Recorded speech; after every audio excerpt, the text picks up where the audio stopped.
Hello po mga kababayan, balik po tayo. This is Nancy Bicolana. Pasensya na po at hindi tayo nakakapag-upload. Masyado po tayo kasing busy.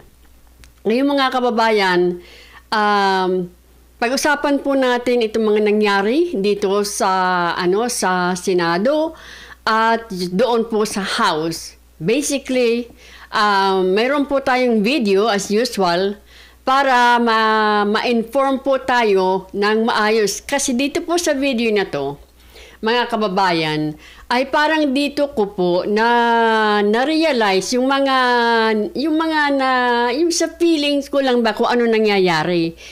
Kasi parang una talaga naisip ko na, nako, una, kahit tingnan pa po ninyo sa post, nagpo-post po ako madalas o nagre-repost sa FB na sabi ko, nako, ngayong iba na wala na po kasi si Senator Marcoleta as chair ng Blue Ribbon, wala na po talagang mapupuntahan ito.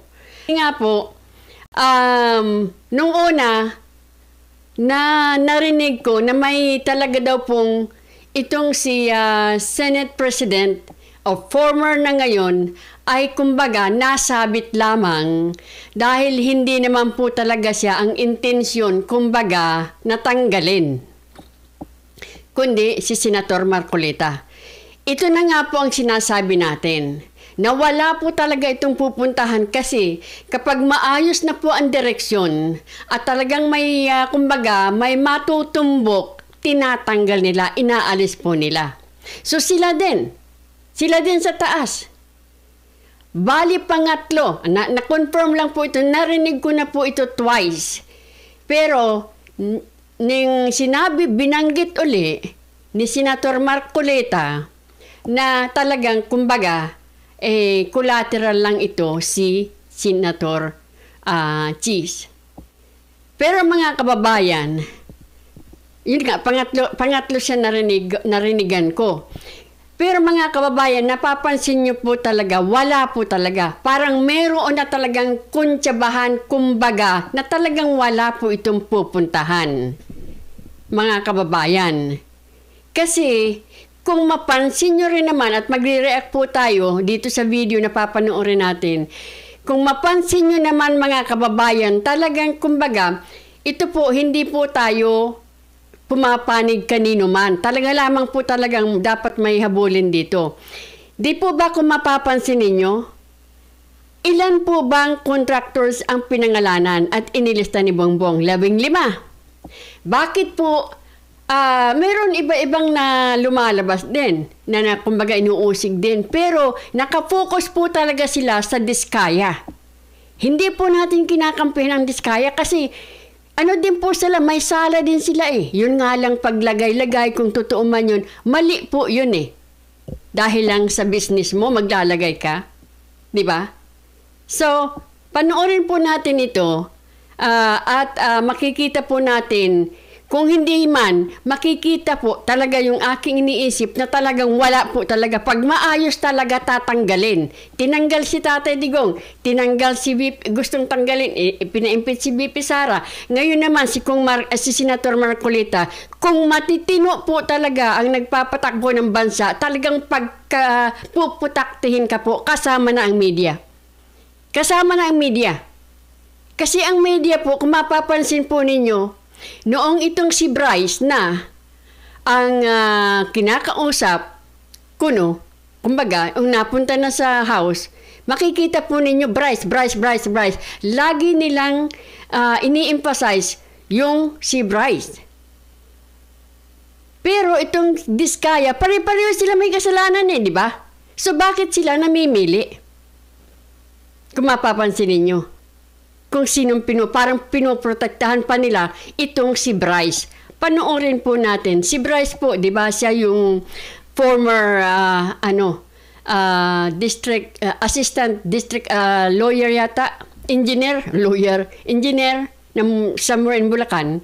Ay siya po yung nagsusugal kuno na daw at nagpapatalo ng milyon-milyon. Siya po, mga kababayan, ay parang, kumbaga, protektado ng either si Soto or ng House.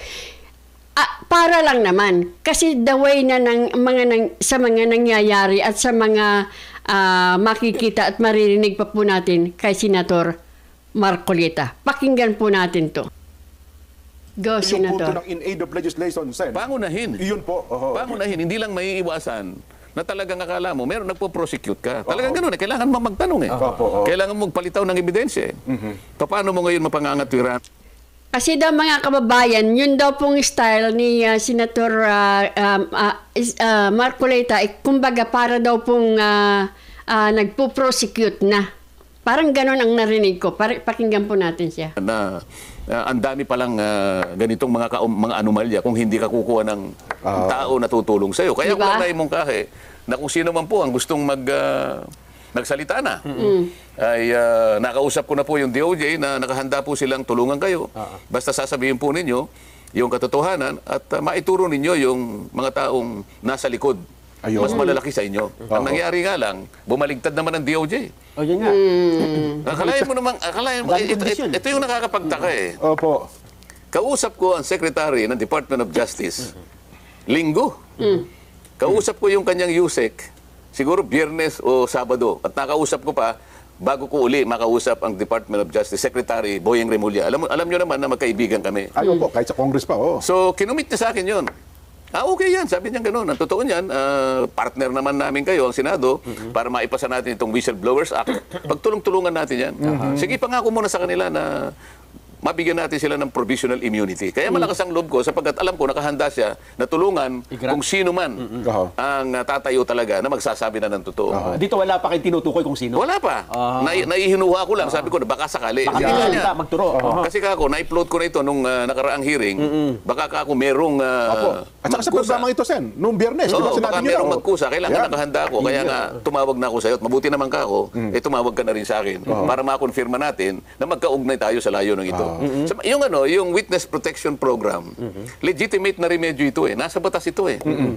Pagkatapos sinabi niya, hindi ko basta ma-approve yan. Kinakailangan mo nang isoli muna niya yung mga nakulimbat nila.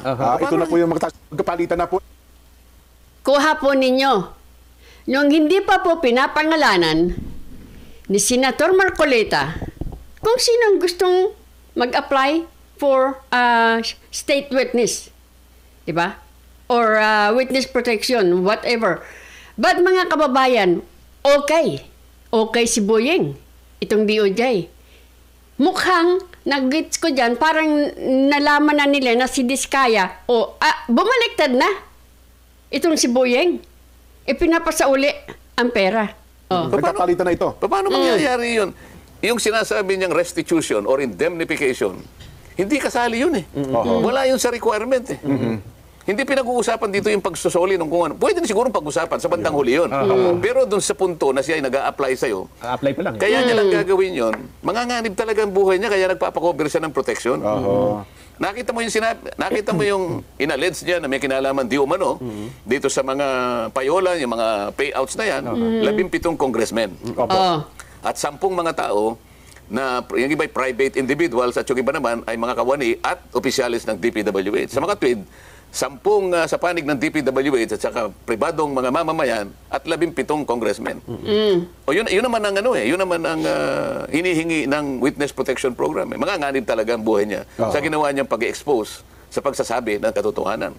Sa panig niya, yun ang totoo eh. Pero yung unang usapan niyo po ni Sec Boyeng, walang mga ganong kondisyon, Sen? Alam naman niya na wala eh. Kaya basahin mo yung batas. Napakasimple naman ang batas.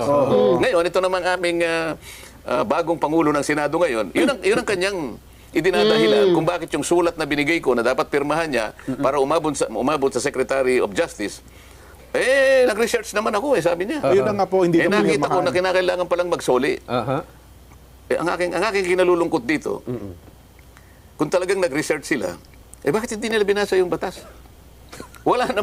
Mga kababayan, yan po yung sinasabing kailangan isuuli. Sinabi pa nga dami pa nga mga sinabi dyan ni Soto. Yun nga po ang problema. Hindi ba? Bakit ikaw ang nagsasalita now? Di ba? At doon lang kay Diskaya. Ay nako. Yun po yung kumakalat sa sa social media, yung sinasabi ni Soto. Na magsuuli muna sila dahil kumbaga, dami nilang ninakaw, parang ganon. Fair po ba yan? Di ba? Sinasabing ganun, na magbayad ka muna.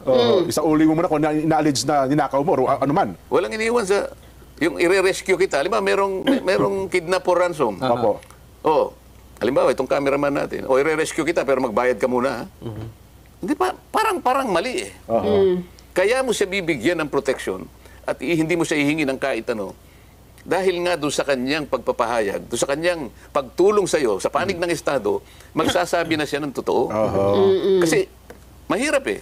Kung walang tatayo na magwi-witness, sinong mahuhuli natin? Opo. Correct. Lahat ng aligasyon, lahat po yung Diba? pakatang kung walang magsasalita. Hindi ba, Nelson? Para ka namimingwit eh. Opo. Pag ikaw ay namimingwit, may pain ka. Opo, tama po. Anong gagamitin mong pain? Butete, halimbawa. Bulate. Bulate. Maliit na isda. Para makahuli ka ng malaking isda. Ayun. Pain. Kung walang pain. O walang pain. Sino yung papain? Yung pain, gusto niya proteksyonan mo naman ako. Kakagatin ako niyan eh. So ang pinangako dapat na Secboy, ano po, provisional. Hindi, sinabi niya, sige, pangakuan mo sila na sa ngayon pa lang. diba? Kaya tinawag niya na provisional immunity. Provisional immunity. Manggagaling sa akin, Opo. para malaman nila, wag naman ninyo kung ano, o wag niyo munang kung ano ginagawa nila. Pupunta doon ang BOC, pupunta ang BIR, pupunta yung AMLA. Teka muna, magpa-apply ito eh. Opo. Ito yung proteksyon na hinihingi niya hanggang sa ma-approve na eventually yung kanyang aplikasyon. Walang sinasabi doon na kailangan kang magbayad o magbalik nung inaakala mo na nakulimbat mo. Wala Diba? pa eh. Nag-iimbestiga pa lang tayo eh. Paano natin makukuwenta kung ano yung babalik? Wala pa naman tayo sa estado na yon. Doon po sa anggulo na ang sabi naman nila, kasi selective ang sinasabi, parang may itinatago, merong pinipili, at ang gusto daw ay magsabi ng tell-all. Walang dapat na itago. Pero pag binabanggit siya, na singit ko lang, nagsimula doon sila 2016 eh. Bakit daw binabanggit? 2022 lang hanggang sa kasalukuyan, parang may mga tinanggal daw na pangalan eh. Yun ang kanyang sworn statement. Yan. Opo. Wala akong magagawa. Ang sinasabi ng aming bagong Senate President, meron daw nagbulong sa kanya na inedit daw yung sworn Yun, statement. isa pa yun. Ito ang medyo mabigat na tanggapin yung pagpaparatang na Ayan. gano'n. May bumulong daw na taga Blue Ribbon Committee. Paano kaya kung malaman niya ang katotohanan na hindi naman alam nung Blue Ribbon Committee na mayroong sworn statement na lalabas Diba? nung araw na yun? Yung sworn statement na yun, direktang ibinigay.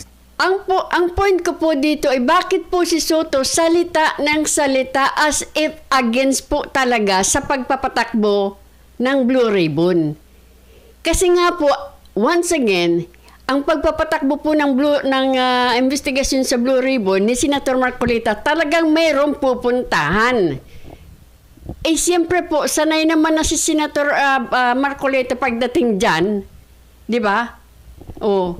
May pupuntahan po talaga. Nakikita po natin, biro mo 3 hearing pa lang, ang dami na niyang nagawa. And actually, nabanggit pa nga ito ni Senator, ni former Senate President Escudero. Marami silang na-accomplish noong sa kanila. Hindi man niya sinabing 3 pa lang na hearing, pero marami na po silang na-accomplish. Lumabas po yung mga senador yung mga congressman na walang makapagsalita, na parang takot na takot, di ba? Tapos naipasok itong si Senator Congressman Tubi Tiangco, yung kanyang USB na ayaw palabasin, na ipalabas sa Senado. Kaya nakita doon yung 13 billion na insertion. At na kapag pa-detain sila nitong si Mamang mahilig palang magsugal, na kumbaga for now ay siya na ang nagsasabi kung saan siya gustong ma-detain. Di ba? Kaya nga po parang wala talagang pupuntahan. Kung meron man, that's sa direksyon nila na gusto nila.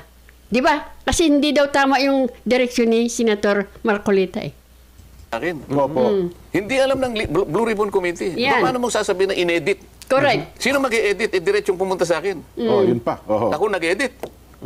Eh yung araw na yun binigay, magsisimula na kami. Doon mismo sa hearing. Hindi naman doon sa hearing. Basta kinakailangan. Doon sa araw ng hearing. Ilang oras na yung bago kailangan makuha ko. Oo.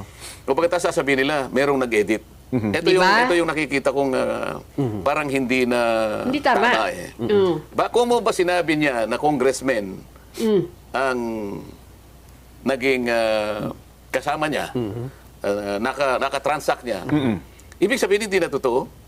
Diba? Kung mo ba wala siyang sinabi na senador, hindi na totoo yung sinabi niya.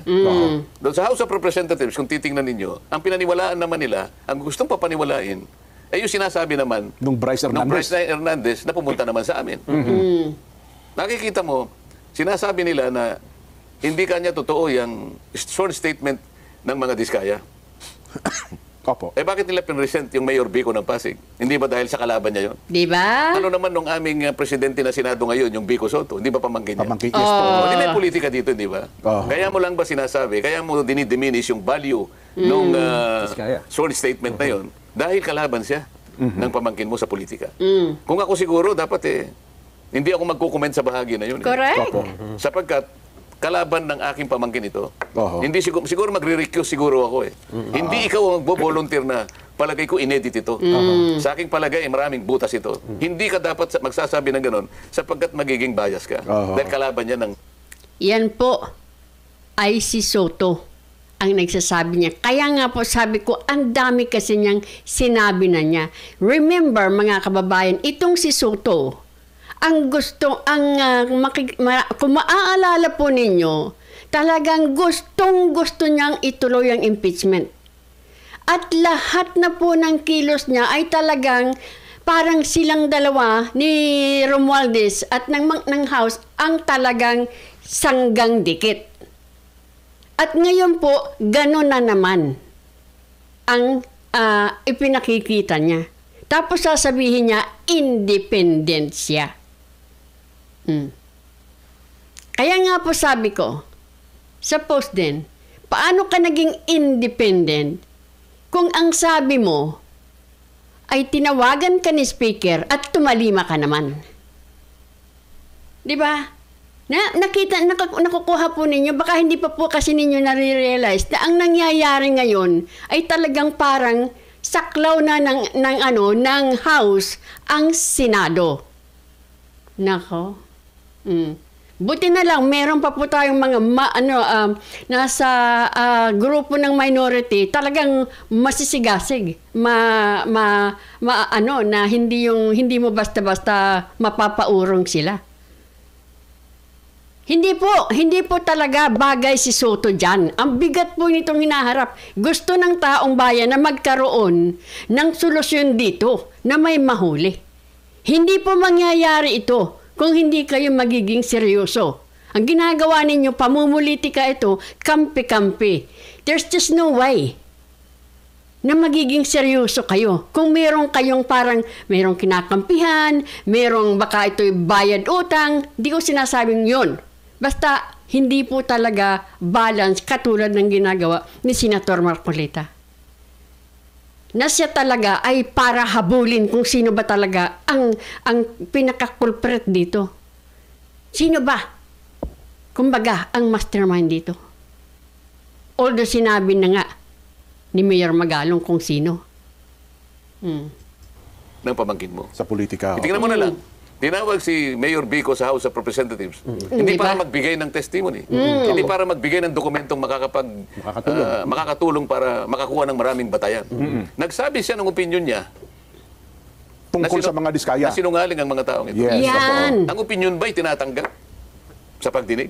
Oho. Opinion mo yun eh. Grabe po yun. Pumunta siya dyan sa house para sabihin lang, hindi dapat pinapaniwalaan itong mga sinasabi ng mga sinungaling ito. Diba? Hindi po yan ang venue para kaaway mo siya ginamit mo pa ang house para doon ka, malapit ka na, ginagugustuhan ka na nga ng tao pero bakit? Mukhang iisa lang. Kung talagang ikaw ay para sa makuha mo yung mga culprit dahil hindi lang naman si Diskaya eh. Marami eh. Bakit si Diskaya nga lang ang binabanatan mo? Diba? Vico. Tanong lang naman yon. Di naman kita kilala. Kaya lang, ewan lang. Sa bawat pagdinig, mapakorte man o ibang quasi-tribunal, quasi-judicial tribunal, ang opinion, binabaliwala. Hindi tinatanggap ang opinion. Bakit kinakailangan siyang magpahayag ng opinion doon? Correct. Para So, saan? pagkatapos, hinahanap ko yung Bryce Hernandez. Iyan pa. Kasi pinahiram sa House of Representatives at doon ay tumistigo. O ba't hindi na sinuli? Opo. Correct. Tinanong ko yun. Sabi ko, Mr. President, bakit hindi sinuli sa atin? Hindi ba? Ito yung sulat mo, babasahin ko sa'yo. Opo.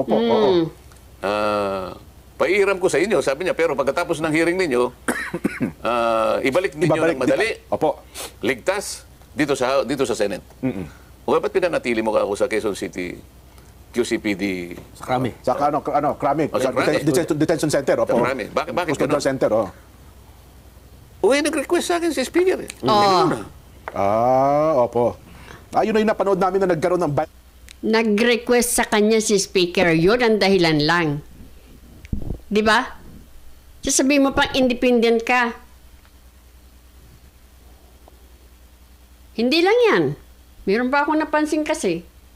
ngayon sa social media. Bakit pag na-request na yung Speaker, sabi ko, sumusunod ka sa Speaker? Di ba? Pero yun naman daw po kasi siya, na-request ng Bryce sa Kongreso. So bilang puno ng Kongreso, ay siya naman ata. Sino ba ang dapat magpasya kung saan siya madidetain? Yung na-contempt? O yung otoridad na nag-contempt? Yun nag-contempt. Kayo, nakastanding yung Ang problema kasi, ang napapansin ko sa House, pag medyo nagugustuhan nila yung resource person, talagang alagang-alaga. Pag hindi maaalagaan. Papadetain ka. Nangyari po yan. Kay Colonel ba siya, Grijaldo, nanatili siya, na ayaw niyang kahit na makulong pa siya. Pero ibang nangyari, kay Garma ba yun? Na tanggi siya ng tanggi. Wala pong, kumbagang bayaran doon sinasabi nilang, di ba? Wala. Dinitain. Paglabas, kakampi na nila. Meron pang isa, yan po ang problema. Kaya nga po nabubulok po ang House, in my opinion, sa mga nakita na natin. order ng Senado. Hindi ka pwedeng mamili kasi ikaw ay nasa legal custody ng Senate. Right. Nanganganib daw po siya doon, Sen. Kaya kapag hindi mo siya sinuli, binibigyan mo ng credential sinasabi niya. Sa mga tweet, sabi ko, ang hindi ko kayang tanggapin, kaya hindi mo siya masoli dito, naniwala ka na nanganganib siya dito sa Diba? tatanggapin ba natin yan? Parang, Tayo, Senado, hindi natin kayang proteksyonan. parang sinabi kasi ni Bryce na pag ako napunta doon, hindi maganda ang maging sitwasyon. So yung yung pagsagot naman ni Soto ay parang binigyan niya ng katotohanan yung gustong sabihin ni Bryce. Hindi po ba? Hindi pinangatawanan ni Tito Soto na no. Kami ang nagpa-detain sa iyo, dito ka. Yung inaakusa mo, hindi yan mangyayari dito, hindi totoo. 'Di ba? Pero yun ang pinanigan nila, dahil hindi po ba bago magsalita itong si Bryce, bago po ako magsalita, ay gusto ko po sana wag niyo na akong ibalik sa Senado.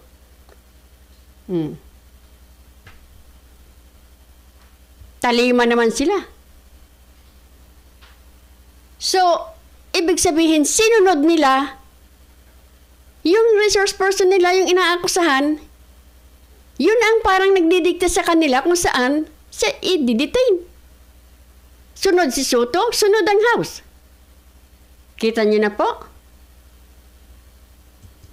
Ito ngayon ang problema. Sabi ko, medyo madidisgrasya ang integridad ng ating inquiry dito pag ganyan.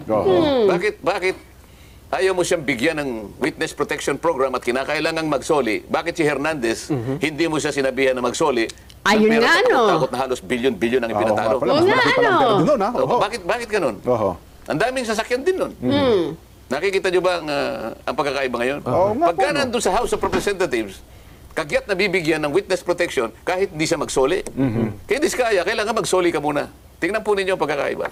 Hindi naman daw ata humihingi na maging witness itong si Bryce Hernandez sa Hindi ka, Sen. i-cover nga, Pinotektahan. yun nga yung, yun nga yung gusto nilang mangyari. Magsabi ka lang ng totoo. Di ba? Oh. Merong nag-text sa akin. Oh, yan Isa pa. sa mga tumutulong na legal officer sa mga diskaya. May kinausap siya ng isang congressman daw. Maglaglag din kayo ng senador para hindi kayo makontempt. Di ba? Ganito na ba? Oo. Tingnan ninyo, historically, ano ba nangyari kay Grijaldo, hindi ba? Yan. Opo. Ganon, sila yung gumagawa nun. Sa Senado, walang ganon eh. Yun ang nangyari kay Garma. Yun ang nangyari kay, doon sa pulis, yung Ed, nakalimutan ko yung apelyido. Oo. Pero sa Senado, walang ganong klaseng kasaysayan. Correct. So, gusto ko makita ninyo yung pagkakaiba. Meron ka bang karapatan na sabihin mo na may butas itong parang hindi totoo, parang inedit? Oo. Bakit mo huhusgahan ang sworn statement ng isang tao nung ihayag niya nung ako pa? Nung ako pa yung chairman ng committee. Remember po, hindi niya pinapangalanan, pero si Soto po ito. Si Soto po ang nagsasabi na parang inedit daw po yung, yun, di ba? Si Soto. Si Soto maraming ang sinasabi eh. Na talagang kung pakikinggan mo, talagang nandoon siya sa House. He's not for the Senate. Di ba? Or for the people. Opo. O bakit nung ako'y napalitan na? Ibig mo sabihin, yung proceedings namin ay papalitan mo rin. Oo. Pinagtalunan, inapprove, ito yung ginawa namin, napatunayan namin na kailangan niyang magkaroon ng protection. Ito yung hiningi niya. Kaya gumawa ko kagad ako ng sulat bilang chairman. Bininbin niya. Alam niya kasi papalitan na pala ako. Oh, di ba? So, ang ginawa niyang dahilan ngayon, kaya hindi niya pinirmahan yung sulat ko, hindi na ako ang chairman. At binigyan niya raw kay Chairman Ping. Si Chairman Ping naman, nag-uusap na raw naman pala sila, kailangan magsoli muna. Usap-usap. So, yun po yung nangyari. Sa makatwid, yung aming ginawang proceedings, kinu-question pa nila eh. Marami raw sa mga kasama namin ang dissatisfied sa direction na tinatahak namin. Yun pa po ang binabanggit. Oo. Anong direction Siguro, liwanagin natin. Ano bang direksyon ang gusto nyo? Ayun. Di ba? Oo. Kami ang direksyon namin matuwid eh. Kayo, anong gusto yung direksyon? Ano Sino nga? siya para sabihin niya na dissatisfied? Sino sa mga kasama namin dissatisfied? Baka naman yung lead. Alam na po ng maraming tao. Alam ko na rin kung anong direksyon ang gusto nila. Yung direksyon nila. Diba? As usual. Business as usual. Kumbaga, takipan, protektahan. Parang ganun lang po ang nakikita ko dyan. Kasi ano po ang dahilan nila? Sa ganda ng takbo ng pag-iimbestiga sa Blue Ribbon hearing, bigla niyong papalitan. Taong bayan po ang nagpapasweldo sa inyo. Taong bayan ang ginagastos ninyo. Gusto ng taong bayan ng katotohanan. Tigil na po yung business as usual na kapag malapit na sa inyo, ay aanuhin ninyo. Babanggain nyo na kasi kayong nasa posisyon. Yan, mga kababayan. Ng House of Representatives ang dissatisfied sapagkat puro congressmen ang binanggit. Kaya pala sinasabi nila, magbanggit din kayo. Maglaglag din kayo. Para hindi kayo makontempt. Tama ba yun? Di ba? Doon po sa punto ng pagiging state witness, kasi sabi nila, dapat daw, ang isang state witness ay least guilty, hindi yung... Hindi ganon. Ganun ho ba? Ang mga requirements dyan, nasa Republic Act 6981. Okay. Basahin niyo yung Section 3 at saka yung Section 10, pagsama-samahin nyo. Ito yung mga requirements ngayon sa aking pagkakatanda. Una, Opo. yung offense, yung krimen na kung saan dapat siyang tumestigo is a grave offense. Grave talaga to, plunder ito. Opo. Wala kang ibang makukuhang testigo. Okay. O, ito lang. Katulad So, qualified ngayon. din siya. Sila nga lumitaw eh. Kaya sabi ko, makipag-unahan kayo kasi kung sufficient. Katulad ngayon mga kababayan, walang malakas ang loob na magbanggit ng mga congressmen daw. Di ba? Sino nababanggit? Ang diskaya lang. So ito ba ang dahilan kung bakit focus kayo sa diskaya? Focus kayo sana sa lahat ng binanggit ni Bongbong Marcos. 15 yun eh. Actually, nabanggit din ni Senator Marcoleta, may karagdagan pang mga tao, mga iba dyan, na doon daw po yung may mga multo. So, di ba? Kung talagang gusto ninyong may marating ito, Huwag kayo mag-focus sa isa just because siya lang ang nagpangalan, ang nagsangkot ng mga pangalan ng congressmen or women. Karamihan men yata. Ito, hindi ko na kailangan yung iba. Oo nga. Kasi hindi na kayo magkukwalify. Tama po, sapat na nga po na. Hindi na kayo magkukwalify Oo dito nga sa naman, isang requirement. Kung nakipagunahan ngayon yun. Oo. At yung kanyang testimony can be corroborated in material facts. Ibig sabihin, makukunan niya. Oo. Oo. Yung mga tumitestigo are not the most guilty. Yan. Oo. Yun ang requirement. Pagkatapos, meron pa sinasabi ron, nanganganib ang buhay, ang kanilang kaligtasan, at ang kanilang seguridad. So lahat ng mga yun, kung titingnan mo, babagsak lahat sa kanila. Tama-tama. Pero yung sinabing, magbayad ka muna, hindi kasali doon. Sabi ko nga, teka muna, bakit ang ating DOJ Secretary bumaligtad ng ganun? Di ba? Sa napakarami niyang assistant doon, kung halimbawa nakalimutan niya yung batas na yun, dapat nagtanong muna siya. Kinausap ko yung USEC. Nag-apologize sa akin. Sorry po, Sen, sabi niya. Mali po ka niya yung sinabi niya. Nako. Alam yon. Ay, sinasabi ko ngayon. Balikan ninyo yung Section 3 at Section 10 ng Republic Act 6981. Tingnan po ninyo doon kung may sinasabing kailangang magsoli. So kung walang kailangan magsoli, bakit yung Bryce Fernandez, wala kayo sinasabi Isa na uli din magsosoli? Oo nga pala, no? Oo. Isa Nangyari ngayon, sa nakikita ko, yung aming Pangulo ng Senado, mas gusto niyang proteksyonan ng mga congressmen kaysa sa Di ba? mga senador. Kaya ngayon, nung binanggit ni Bryce Hernandez ang Senator Jinggoy at Senator Joel, ayun, Pinutektahan si Hernandez. si Hernandez ang nakaproteksyon ngayon. O sinabi ko, teka muna, bakit ka ako nasa krame? O di nagtalo-talo kami. Ay siguro, alam nila, hindi nila mapangangatwiran. Pumaba siya. Kaya ko lang naman ginawa yun, sabi niya mamaya kapag tayo ang nanghiram, hindi rin na tayo pahiramin. Ano ba ito? Hiraman ba ito? yun ang punto, yun ang lumabas doon sa iyong pagpupulong, Sen. Pero sinabi ko sa kanya, ano ngayon kung hindi tayo pahiramin? Marami naman tayong sarili. Oo. Iyon pa na yung katwiran niya. Parang- Kaya nga daw, Parang style bongbong eh. Kaya naman hindi naman tayo, wala nga silang jurisdiction dito ang ICC. Pero kailangan makasama tayo sa Interpol. Kahit wala naman. Sa red notice, may red notice daw. Kahit wala naman. Ito si Soto. Siyempre. Baka malay mamanghiram tayo ng resource person. Anong klase yan? Diba? Hindi mo ba kaya na imbestigahan na hindi kayo nanghihiram ng resource person? Diba? ayun, sapagkat baka sakaling Mangailangan, manghiram din ang Senado, oo. Ako, Diba? wala ba ako, hindi ako nanghihiram. Oo. Saka bakit hindi mo ako kinonsulta? Bakit kita ko konsultahin? Ako ang Senate President. Oo. Yun po ang kanyang katwiran, eh. Ako pa yung chairman eh. That time, opo. Nung i-commit mo siya sa Quezon City, sa Krame, hindi napalitan ka na nun eh. Hindi ka ako. Tingnan mo ka ako itong account ng news. Oo. 215. Oo. Nung maalis ako ng chairman, 524. Ako Yun na. pa yung ano. Palahin mo ka niya, ako ang chairman eh. Hindi mo binasa yung section 6 ng ating tuntunin. Basahin mo. Ano nakalagay doon, Sen? Ba, the committee alone. Sabi niya. Ako lang. Bilang kayo chairman ng komite. Sige, kausapin mo. Tapos sabi naman ni Senator diba? Lacson. Banat Kunti kasi, naman yan, medyo, sabi niya, ilagay na lang natin sa Pasay dilaw City. pa yan. Tayo naman, hindi naman tayo pala. Ayaw natin nakikipagtalo palagi. Pares din naman. Ang gusto ko lang, maalis siya sa Krame. Sapagkat Quezon City yun. Ang Senate ay Pasay City. Oo. Sige, ako kayo na sana. Para lang makita nila tayo ay reasonable tao. Yun. Ano mangyayari dito, Sen, kung wala na yung commitment nabibigyan ng Pagiging state witness. Oo. Nasa sa kanila yun. Ang ibig sabihin Ang dito, batas ay batas. ang ibig sabihin dito, Sen, Nag-apply sila. Yan. Ako naman, gumawa na ako ng sulat. Pag may nangyari doon sa pamilya nun, Opo. sa kamay nila, kukunin. Paano kung bumawi? Kasi yung mga sinasabi na, wala ang dami na yung binanggit na pangalan Oo. Kung sabihin niya, hindi po totoo lahat ng mga sinabi ko. Kasi wala nang protection eh. Kaya nga, ang pinoproteksyonan niya nga, imbes na tawagin niya yung 17 na inano doon, bakit hindi niya tawagin? Nabanggit ang pangalan ni Speaker Romualdez sa pagitan ng ibang tao ron na palagi daw sinasabi ng isang congressman doon. Dalawang beses niyang binanggit. Palagi pong binabanggit ang pangalan.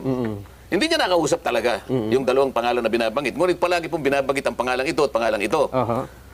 Meron ba siyang tinawag doon na sinabi ba nila, sige, papuntahin dito para mag-testify din itong mga Diba? itong ito para matanong din natin.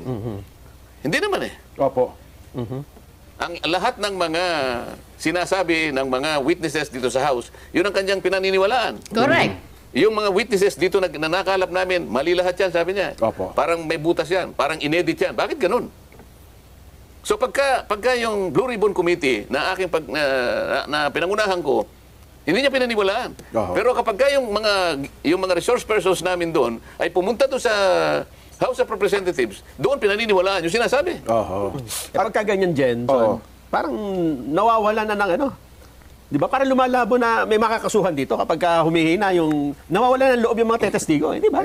Ano po ba ang dapat na maunawa? Kasi ang daming lumulutang na mga tanong ngayon. Ano ang mangyayari sa susunod? Kasi sa pagsasalita po ng Senate President niyo, parang ang kinomentaryuhan niya ay ang mga miyembro ng Kamara de Representante. Samantalang yung dalawang senador na nabanggit po, Correct. kasama niyo sa Senado, parang tahimik po siya doon sa punto na yon, Sen.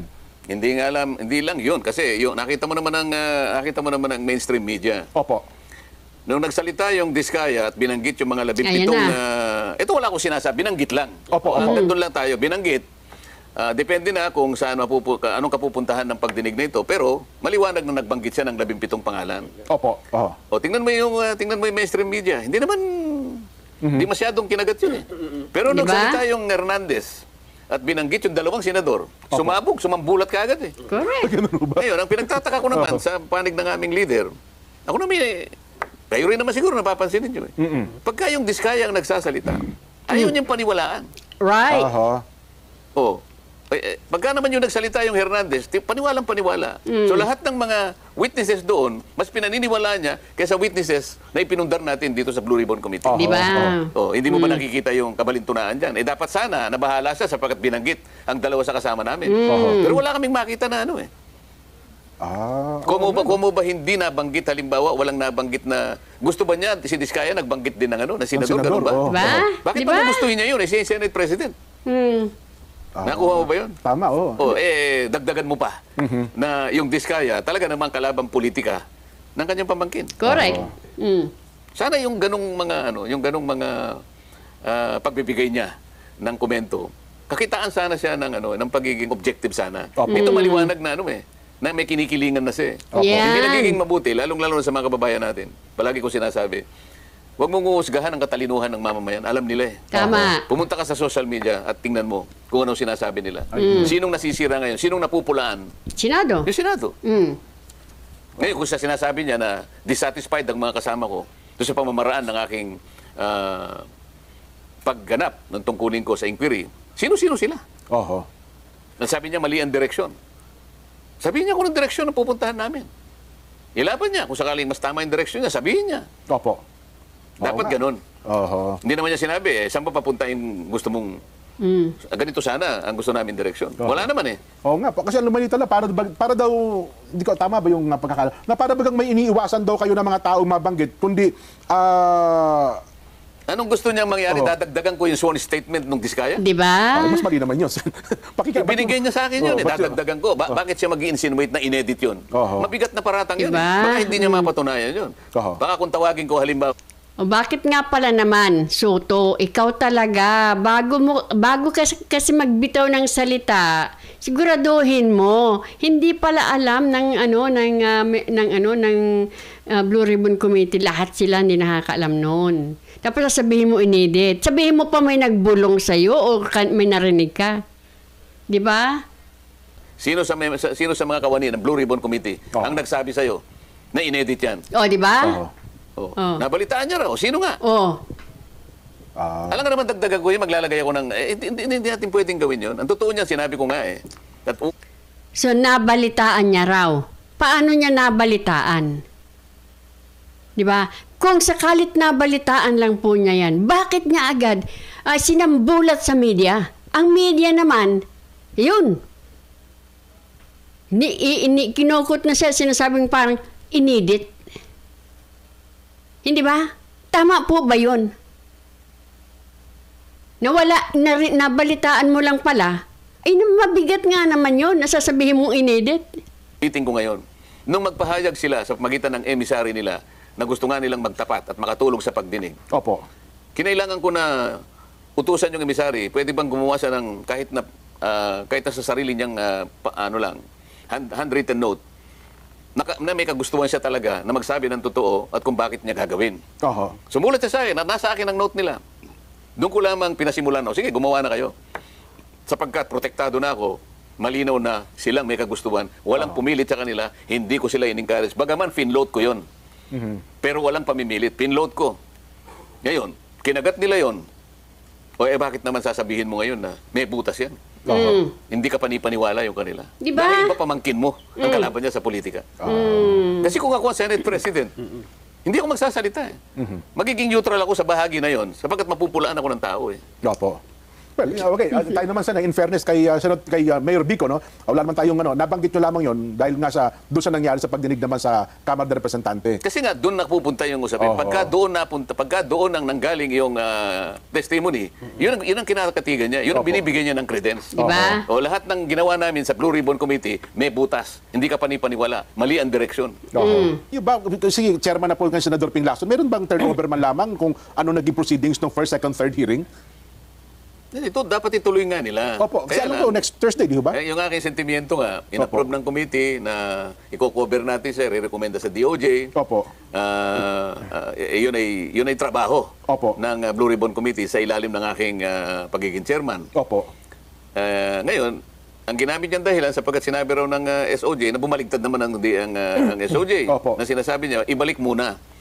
Kaya naman ako nagsisentimiento, paano nangyari naman, dinagdagan nila yung requirement ng batas? Wala naman sa batas yun eh. Yan, di ba? Kaya yun ang itatanong ko nga sa kanila sa Lunes, kung sakasakali. Oho.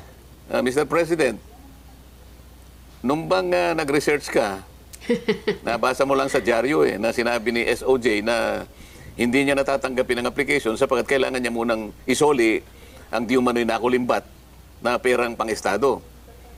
Ba't hindi niyo... Hindi po ba kung mapapansin ninyo, si Lacson, si Soto at si Boyeng, pare-pareho yung tono nila, isa uli. Kasi yung batas kung yun ay kasama sa requirement. Hindi po pwede yun eh. Ibig sabihin, dapat in-honor nila yung pinagtapusan namin. Tsaka kayo, ituloy ninyo. Nasa Diba? continuity. Ang Senado is an institution. Tama Diba? po. Oho. Kami, the senators may come and go. Yes po. Pero yung Senado mananatili siya doon as an institution. Oho. Di ba? Opo, tama. Yung Senado mas malaki kaysa individual na pangalan Opo, ng at senador. bilang ng mga senador. So yung proceedings, institution din yun eh. Oho. Kung Diba? walang paggalang sa proceedings ng institution, paano na kami? That's right. Saan papunta kami? Nakakapangamba nga yun. Yun ang punto riyan eh. Oho. Sige. Itong gusto ko na itanong kay Sen, bagamat hindi siguro niya ka-batch itong yung bagong kongresista, Sen, Congressman Anak ni Kong, Kiko. si Kong PD, alam ko, barkada nyo, Sen, si PD Barsaga. Ngayon, yung kanyang anak, mukhang gumuguhit ng pangalan ngayon sa Kongreso. Si Mark, yung, Mark Kiko. Francisco.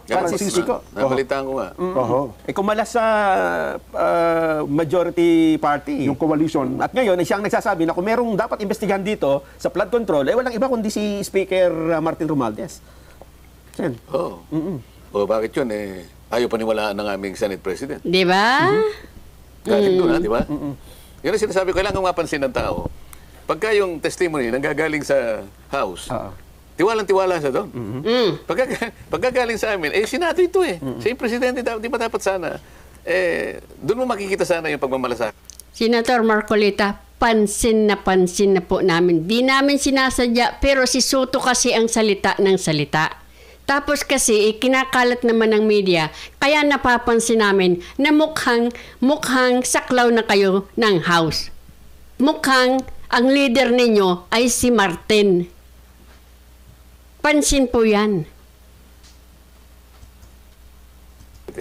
Merong pinangalanan.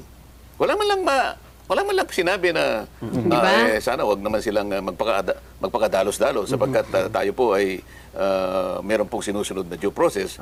Kung hindi ko mo sinabi nila na merong dawit na kasama namin ay ganun-ganun na lang. Tingnan din po natin kung anong pinagmulan nun. Meron ba siyang sworn statement na kagaya ng ginawa dito sa Blue Ribbon? Dapat gusto ko makita. Hindi ba kayang sabihin ni Soto yan? Hindi eh. Parang in talaga siya na suportahan yung House. Si Martin, instead na yung kanyang Senado. Hindi namin sinasadya yan, hindi namin makikita yan kung hindi mo ipinakita. Soto.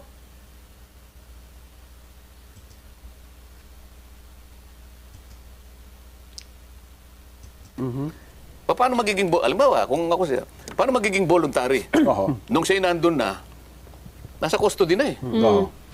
Samantalang yung Diskaya, walang custody yun. Voluntary nilang nilabas yun.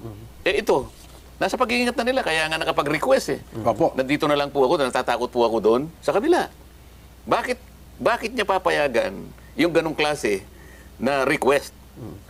Kaya kinakatigan niya yung House of Representatives eh. Di ba? Voluntary kaya ang paggawa ng isang tao sa panahon na siya nakapiit na. Oho. Yun ang pag-aralan nyo. Pag nakapiit na, voluntaryo pa ba? Hindi ko sinasabing hindi siya magsasabi ng totoo. Kaya lang, mas gusto kong paniwalaan na voluntaryo pagka hindi ka nakapiit. Oho. Hindi ka under pressure. Dito, lahat ay nakaganon sa'yo. Opo. Oh, baka naman nandun na yung pressure. Baka nandun na yung manipulation. Baka nandun na yung pamimilit. Bakit ka mo? Nandun na sa kanilang pag-iingat eh. Ayaw na nga nilang isuli sa amin, kaya dinala sa krami. So pupuntahan nila doon. Tuturuan na naman nila. Hindi ko sinasabing gano'n ang gagawin. Gusto ko lamang ipaalala, ipaintindi sa ating mga kababayan. Sapagkat alam kong nakukuha din nila yung gusto kong sabihin para sa kanila.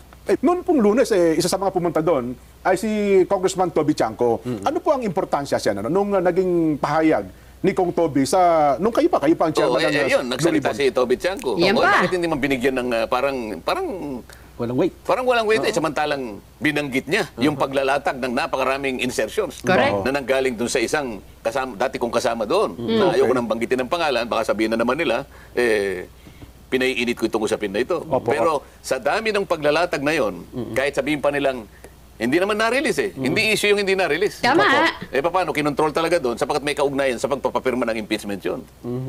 Magkaroon Ngayon, Oh, pagka di ba? sinuma mo lahat, 2 probinsya lang eh. Opo. 13.8 billion eh. Wow. Oo nga po. Bakit hindi ba natin bibigyan ng ano yun? Bakit hindi nila ipatawag yung taong binanggit ni Congressman Toby? Ba't hindi nila patawag doon? Bakit nila pinoproteksyonan? Sinabi nga niya, patawag ninyo kanya si Representative X. Opo. Siyang higit sa lahat ang makapagpapatunay, makapagbibigay ng liwanag dito sa pinag-uusapan natin kasi ayaw nila kung bigyan ng data, siya naman siya yung head ng isang komite na siyang tumalakay dito sa mga bagay dito. Tingnan mo, puro cover up eh. Di ba?